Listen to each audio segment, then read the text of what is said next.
Si tu investis dans des ETF, il y a 4 risques importants, mais dont personne ne parle. Heureusement, il y a ma vidéo, et donc aujourd'hui, je vais te parler des 4 risques importants liés au fait d'investir dans des ETF.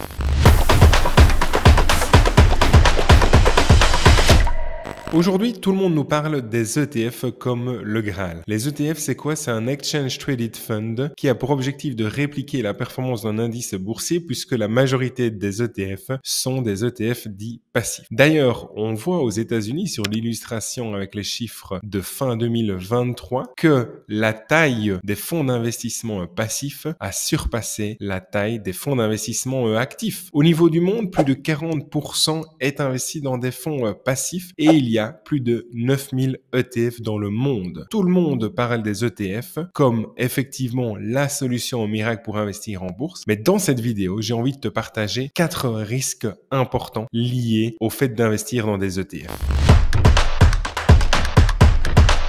Le premier risque important lié au fait d'investir dans des ETF, c'est ce qu'on appelle le risque de liquidité. Alors la liquidité, c'est le fait pour un investisseur de pouvoir acheter ou vendre facilement un instrument financier comme un ETF sans en impacter le prix de manière trop importante. Et c'est important de comprendre qu'il existe ce qu'on appelle une pyramide de liquidité d'un ETF et cette pyramide est divisée en 3 parties. Vous avez tout d'abord le dessus de la pyramide, c'est ce qu'on appelle la liquidité du marché secondaire, c'est-à-dire la facilité avec laquelle tu vas vendre ou acheter un ETF via ton courtier. Et c'est la partie la plus visible d'un ETF, mais ce n'est pas la seule partie puisqu'en réalité, la majorité des échanges sur les ETF en termes de montant ont lieu en dehors des marchés réglementés via ce qu'on appelle des market makers. C'est le deuxième niveau de liquidité d'un ETF. Le market maker, c'est quoi? C'est ce qu'on appelle en français un faiseur de marché et il joue un rôle important puisqu'il a pour objectif de mettre en relation des acheteurs et des vendeurs sur le marché de gré à gré. C'est-à-dire que, par exemple, il va y avoir des gens qui souhaitent vendre pour plusieurs millions d'un ETF sur le S&P 500 par exemple. Et donc, le market maker, il va chercher des acheteurs potentiels et il va les mettre en relation avec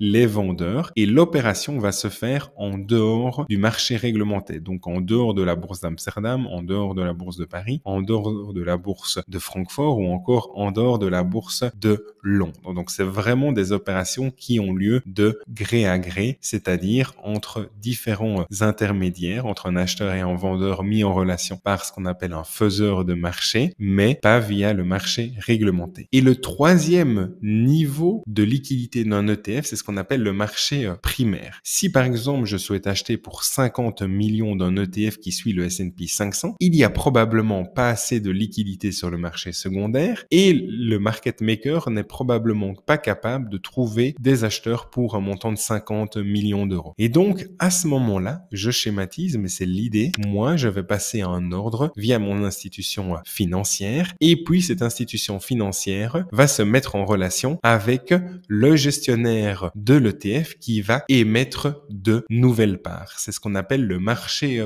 primaire. Et donc, à ce moment-là, il y a l'émission de nouvelles parts puisque le gestionnaire de l'ETF va recevoir, dans cet exemple, 50 millions avec lesquels il va pouvoir investir dans les 500 actions du S&P 500, par exemple. Et en contrepartie, moi, je vais recevoir des nouvelles parts. Et donc, le gestionnaire, pour satisfaire à ma demande, il a dû émettre de nouvelles parts d'un ETF. Alors, tu l'as compris, ce dernier niveau de liquidité est très critique et c'est important selon moi d'investir dans des ETF dont les sous-jacents sont très liquides comme par exemple des ETF qui suivent l'indice S&P 500, l'indice MSCI World ou encore le Nasdaq 100 ou le MSCI Euro. Quid si maintenant tu investis dans des ETF dont les sous-jacents ne sont pas très liquides comme par exemple certains types d'obligations, on va le voir ensemble. Alors dans ce type d'ETF, il y a ce qu'on appelle un mix de structures de marché, c'est-à-dire que d'un côté on a la partie ETF qui est cotée en bourse, qu'on peut en théorie facilement acheter et vendre sur les marchés financiers. Et de l'autre côté, on a des obligations, mais on sait que le marché obligataire, il est beaucoup moins liquide, puisque la majorité des transactions sur le marché obligataire se passent sur le marché de gré à gré. Il y a très peu de liquidité sur le marché réglementé, sur le marché secondaire. Et donc, à ce moment-là, qu'est-ce qui se passe si demain, beaucoup d'investisseurs veulent vendre des ETF obligataires, donc des ETF qui détiennent des obligations, mais que derrière, les obligations ne sont pas vendables parce qu'il n'y a pas de liquidité. À ce moment-là, il peut y avoir des différences importantes entre le prix d'un ETF et le prix de son indice boursier, et ces différences sont d'autant plus importantes durant des périodes de marché assez stressantes comme on a pu connaître en mars 2020 ou encore en été 2015 pour les obligations à haut rendement aux États-Unis. Donc, si tout le monde veut vendre l'ETF qui est censé être liquide, mais que derrière les obligations sous-jacentes ne sont pas vendables, ça va créer, selon moi, une pression baissière sur le prix de ces ETF, et il peut y avoir des différences importantes entre l'évolution d'un ETF obligataire et son indice boursier qu'il cherche à répliquer.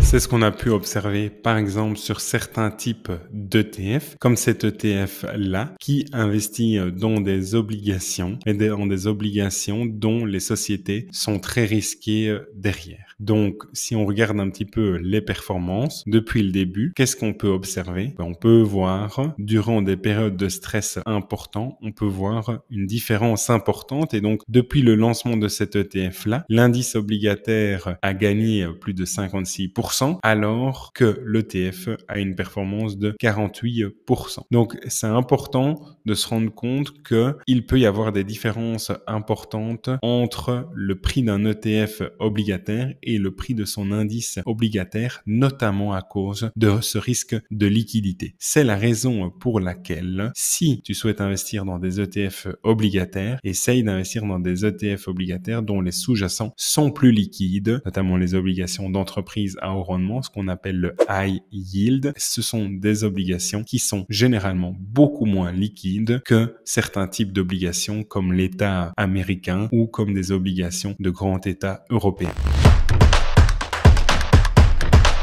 Le deuxième risque important lié à la détention des ETF, surtout si tu détiens des ETF à réplication synthétique, c'est ce qu'on appelle le risque de contrepartie. Donc, un ETF à réplication synthétique, c'est un ETF qui cherche à répliquer la performance d'un indice boursier, mais qui va avoir un fonctionnement différent. Donc, dans le fonctionnement d'un ETF à réplication synthétique, il y a généralement deux institutions financières pour schématiser cela. Il y a le gestionnaire de l'ETF qui gère l'ETF, et puis il y a une contrepartie à cette institution financière, et cette contrepartie n'est rien d'autre qu'une autre institution financière avec laquelle il y a des échanges de flux financiers. Prenons un exemple très concret avec un ETF synthétique géré par Amundi. Amundi va investir dans un panier d'actions, mais ce panier d'actions n'est pas le panier de l'indice qu'Amundi cherche à répliquer dans cet ETF-là. Et puis Amundi va avoir un contrat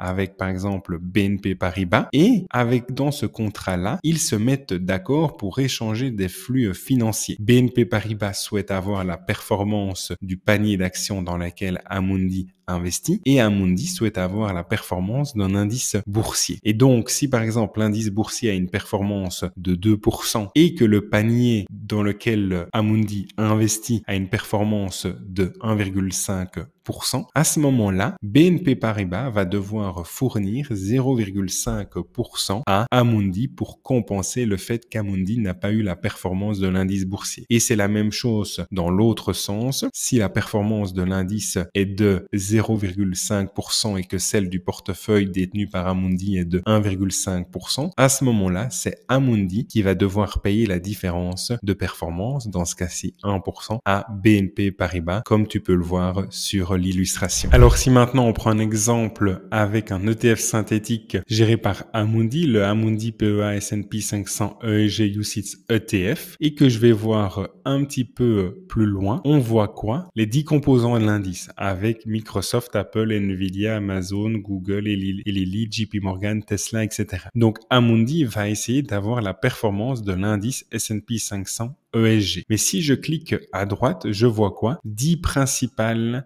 lignes du panier de substitution. On peut voir que cet ETF investit dans SAP, Stellantis, Linde, Novo Nordisk, Unicredit, Mercedes, Ferrari, Covestro, Steam Electronics et Intesa. Donc des sociétés principalement européennes, et donc ce ne sont pas des sociétés qui ont pour objectif de répliquer la performance de l'indice S&P 500, puisque la majorité de ces sociétés ETF-là ne font pas partie de l'indice S&P 500. Si on va même un petit peu plus loin et qu'on télécharge le fichier Excel du fonds passif, donc si on regarde justement la composition de cet ETF-là, on peut voir effectivement qu'il y a très très peu de sociétés américaines. Il y a une société américaine ici avec Linde, il y a une société américaine ici avec Eaton, il y en a d'autres également ici, mais on voit clairement que cet instrument financier-là n'investit pas dans les 500 actions que représente le S&P 500 ESG. Et donc, ça veut dire quoi? Ça veut dire que Amundi rentre en contrepartie avec BNP Paribas, vous le voyez ici, nom des contreparties de swap BNP Paribas, pour que BNP Paribas assure, entre guillemets, à Amundi la performance de l'indice boursier S&P 500. Donc, il y a vraiment deux choses qui sont mesurées. La performance de ce panier d'actions dans lequel le fonds Amundi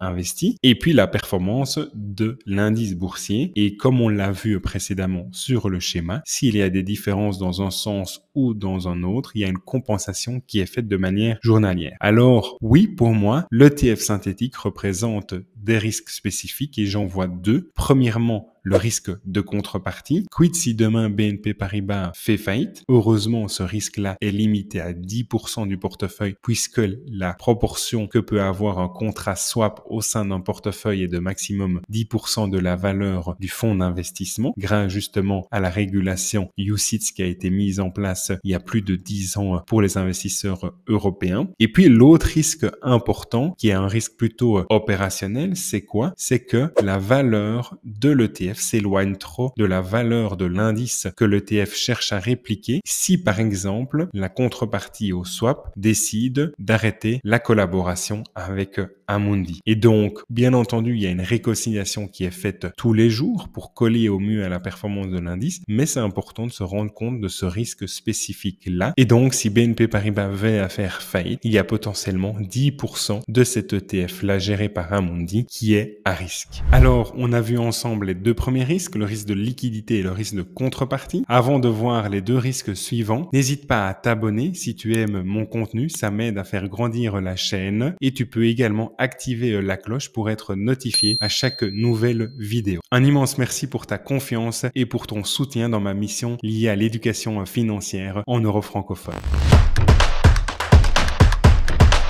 Le troisième risque important lié au fait de détenir des ETF, c'est quoi? C'est le risque lié à l'activité de prêt de titres. Donc, le gestionnaire d'un ETF peut décider de prêter certains titres à d'autres institutions financières comme des banques, des compagnies d'assurance, des fonds de pension. Et cette activité de prêt de titres est un risque supplémentaire pour l'ETF, même si le gestionnaire de l'ETF a une procédure et des process liés à la gestion de risque très stricts. Donc, si on prend un exemple très concret avec un ETF géré par BlackRock, le iShares MSCI Europe UCITS ETF, et que je descends un petit peu plus loin, on peut voir que BlackRock décide de faire une activité de prêt de titres. Le prêt de titres est une activité établie et bien réglementée au sein de la secteur de gestion d'actifs, ce qui est effectivement le cas. Et donc, BlackRock va être contacté par des institutions financières pour faire un emprunt sur une période donnée de titres financiers et BlackRock peut décider de faire ce qu'on appelle du prêt de titres. C'est important de comprendre également que les fonds d'investissement qui participent justement au prêt de titres, c'est-à-dire pour cet ETF-là, on va le voir ensemble, il y a du prêt de titres qui est organisé. Plus de 60% des revenus sont gardés par le fonds d'investissement passif qui détient les titres financiers, tandis que BlackRock va utiliser 37,5% et va prendre en charge tous les coûts opérationnel. Donc, pourquoi un gestionnaire va faire cela? Pour augmenter un petit peu son chiffre d'affaires et pour essayer également d'augmenter la performance de manière très légère, la performance d'un fonds d'investissement passif pour couvrir les frais courants du fonds d'investissement passif. Dans ce cas-ci, les frais courants de ce fonds d'investissement passif sont de 0,12%. Et donc, qu'est-ce qu'on peut observer dans l'activité de prêt de titres du 31 décembre 2022 au 31 31 décembre 2023, il y a environ 0,03% de rendement qui a été gagné par le fonds d'investissement grâce à cette activité de prêt de titres gérée par BlackRock. En moyenne, il y a eu 13,13% du portefeuille qui était prêté avec un maximum de 22,35%. Et les emprunteurs mettent près de 110% du montant emprunté en garantie via par exemple du cash et des obligations pour que si l'emprunteur fait faillite, eh ben BlackRock ne perd pas d'argent sur cette opération-là. Et donc, idéalement, selon moi, le pourcentage moyen doit rester en dessous des 20% pour limiter un risque éventuel, même si je sais que les institutions financières font proprement leur travail. Pour ma part, je souhaite investir dans des ETF dont le pourcentage de prêt moyen est inférieur à 20%. Je ne veux pas investir dans des ETF qui prêtent en moyenne 40, 50, 60, 70% de la valeur de l'ETF à d'autres institutions financières pour éviter tout risque opérationnel si malheureusement une institution financière qui emprunte des titres au gestionnaire de l'ETF n'est pas capable de rembourser parce qu'elle vient à faire faillite.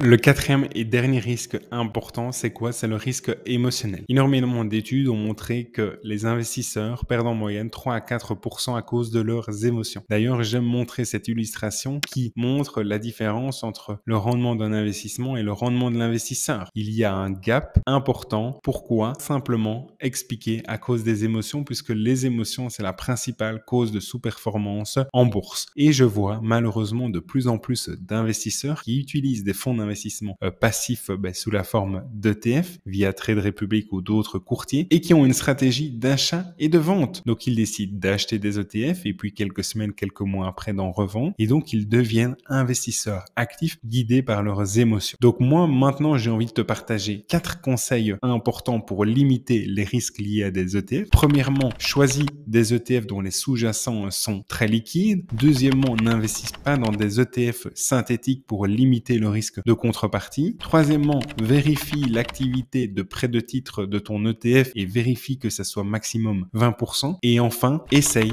d'investir tous les mois de manière automatisée pour éviter justement la prise de décision sous le coup des émotions. De mon côté, pour limiter le risque émotionnel, j'investis tous les mois dans des ETF via Trade Republic pour justement limiter mes émotions, pour profiter du fait qu'il n'y a pas de frais de courtage dans les plans d'épargne mensuels, pour automatiser le tout et pour éviter le risque d'oubli et d'erreur opérationnelle. Si tu veux ouvrir un compte Trade Republic et apprendre à les découvrir et à investir comme moi dans des ETF, tu peux cliquer sur le lien sous la vidéo et tu le sais, Trade Republic est un partenaire avec lequel je travaille et qui promeut mon contenu éducatif dans ma mission liée à l'éducation financière pour la francophonie en Europe. Un immense merci à toi d'avoir regardé cette vidéo. Si tu veux même aller plus loin, il y a mon livre Bien débuter en bourse qui a été vendu à plus de 5000 exemplaires. Je devrais d'ailleurs demander un petit update des chiffres. Tu peux également suivre ma formation digitale 4 semaines pour bien débuter en bourse. Je te mets tous les liens bien entendu en dessous de cette vidéo et je te dis à très bientôt pour une nouvelle vidéo.